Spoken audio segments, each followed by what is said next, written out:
ఈరోజు స్టాక్ న్యూస్లో European union అన్యాయపరమైన రాష్ట్ర సబ్సిడీలను పేర్కొంటూ చైనీస్ ఎలక్ట్రిక్ కార్ల దిగుమతులపై 38% వరకు అదనపు తాత్కాలిక సుంకాలను విధించింది.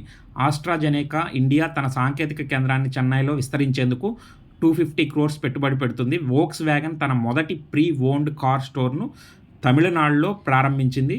ఎంక్యూర్ ఫార్మా ఐపీఓ 4.98 సార్లు సబ్స్క్రైబ్ చేయబడింది. రిటైల్ చందా 3.43 రెట్లు జూలై 5 వరకు తెరిచి ఉంటుంది, అంటే రేపటి వరకు. బన్సల్ వైర్ వచ్చి 5.73 సార్లు సబ్స్క్రైబ్ చేయబడింది. రిటైల్ చందా 6.19 రెట్లు జూలై 5 వరకు తెరిచి ఉంటుంది, అంటే ఈ రోజుతో ఇది క్లోజ్ అవుతుంది 5వ తారీఖుతో. సో యూరోపియన్ యూనియన్ నుంచి ఏదైతే అన్యాయంగా చైనీస్ ఎలక్ట్రిక్ కార్ల దిగుమతులను చేసుకుంటారో వాళ్ళకి తాత్కాలికంగా అదనపు సుంకాలు 38% వరకు విధించడం జరుగుతుంది. సో ఇలాంటి న్యూస్ కోసం ఛానల్ని సబ్స్క్రైబ్ చేయండి.